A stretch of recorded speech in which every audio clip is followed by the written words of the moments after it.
Сәлем достар, сіздермен бірге Шынар Тілеуімбердина. Бүгінгі видеода дәл осындай мата үлгілерін пайдалана отырып бір әдемі дүниені шығарудың жолымен бөлісемін.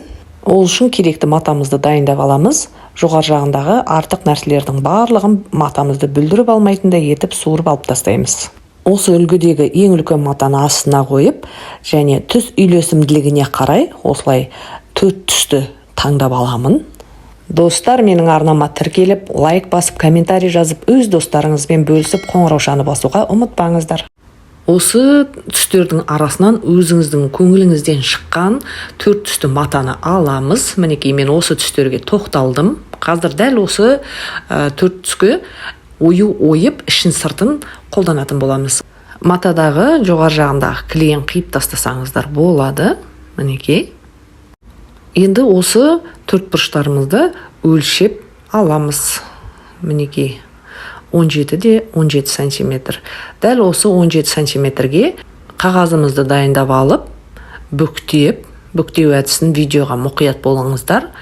Осы қағазға алдымен оюымызды сызып аламыз. Енді тура осы бағытта қағазымызды түп-түз ғып бүктеп аламыз. Мінекей, енді ортасынан бір бүктейміз. Видеоға мұқият болсаңыздар, барлығы түсінікті болады деген ойдамын. Және осы бүктеп алған қағазымызға айналдыра 1,5 сантиметрден шетінде тігіс болады ғой, соған есептеп қалдырып барып оюымызды сызатын боламыз. Осы көлемде қазір қошқар мүйізді әдемілеп салып шығатын боламыз. Мінекей, видеоға мұқият болыңыздар. Егерде бұрын салып көрмеген болсаңыздар, көз алдарыңызға телефоннан суретін ашып қойсаңыздар болады.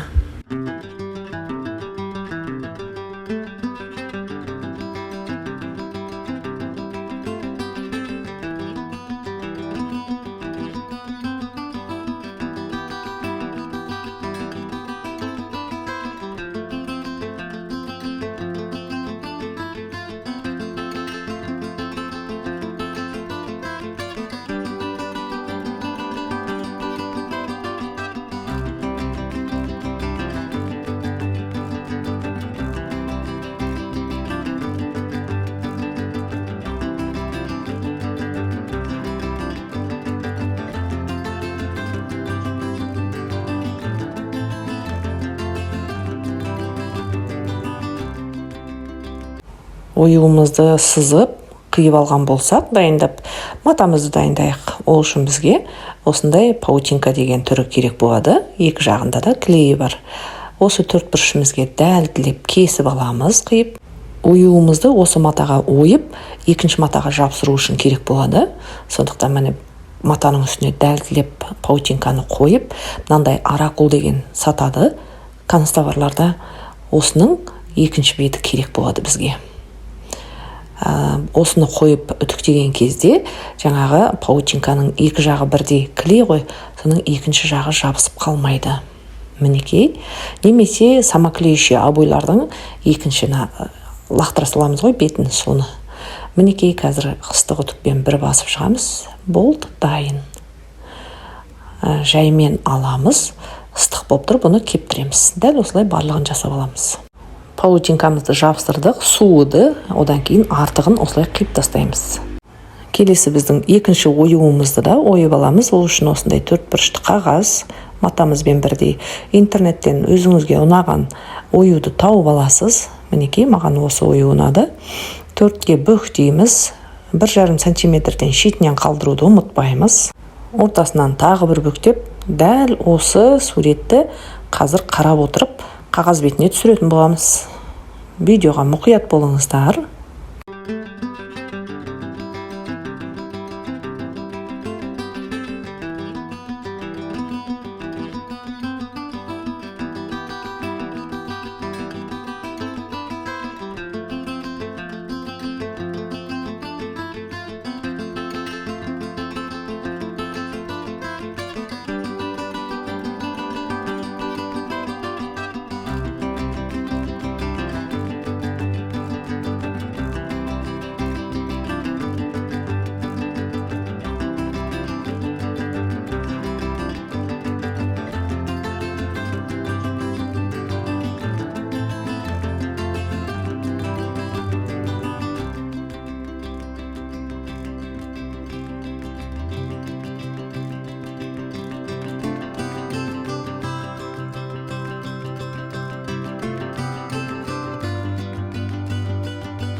Екі оюымыз да дайын болса, осы маталардың үстіне орналастыратын боламыз. Мінекей, ең алдымен осы диагональді сызықтарды сызып аламыз.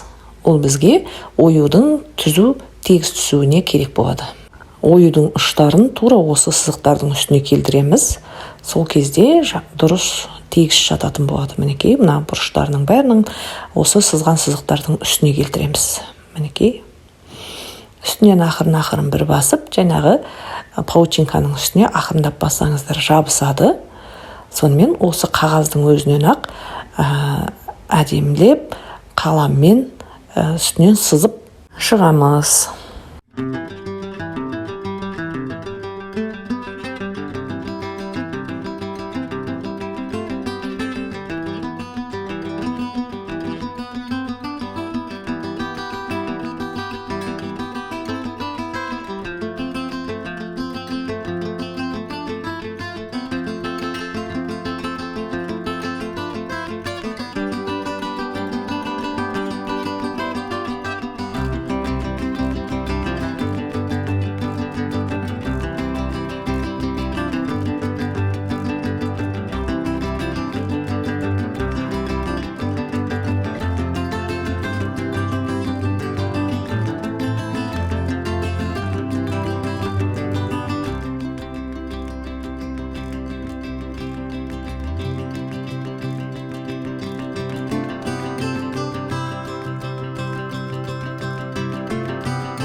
Видеода көріп отырғандарыңыздай, екі түрлі оюды осылай сызып жабыстырып алдым. Енді қиып шығамыз айландырып. Мінекей, ең алдымен осылай кішкене ғана қиып аламыз да, тура осылай айландырып, асықпай, кесіп өтіп кетпей кесіп шығамыз.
Мінекей достар, барлығын ойып алсақ, осындай ретте қоятын боламын, бірақ астыңғы фонын өзгерткім келіп тұр. Мінекей, дәл осы қоңыр түсті фонда қалдыратын боламын. Мінекей, ойларымызды әдемілеп орналастырып алсақ, дымқыл дәкенің үстінен осылай басып шықсақ, жабысып қалады. Мінекей, енді бұны кішкене кептіреміз. Міне, суланып тұр. Оюымыздың негізгі бөлігін орналастырып алсақ, енді оюдың сыртын осылай дәл осы бағытта орналастырып шығамыз. Және мына екінші көктегі оюдың орналасуын қадағалаңыздар. Бұл велюр мата болғандықтан кішкене түсі құбылып өзгеріп тұрады. Сондықтан мінекей айландырып, екі түсті бірдей болатын бағытта орналастырамыз. Енді дымқыл дәкемізді жауып, тағы да ыстық үтікпен бір-бір басып аламыз.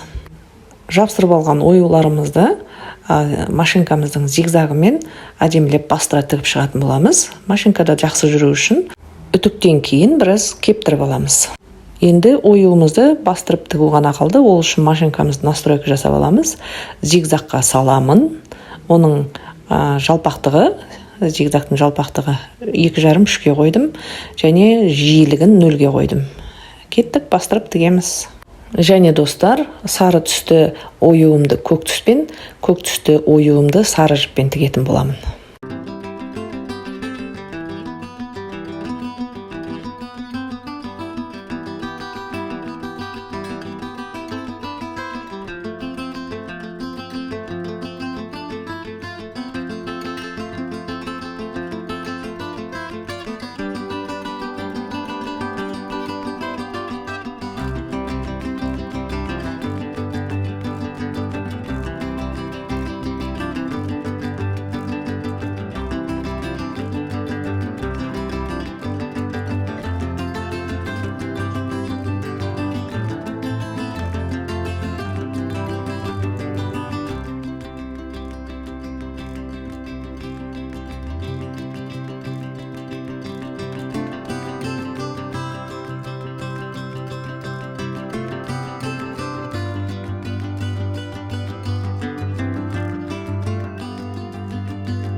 Және достар, негізгі оюдың үстінен зигзагты өткізсеңіздер, сыртқы оюда осы сырт жағынан үстінен бастыра тігесіздер.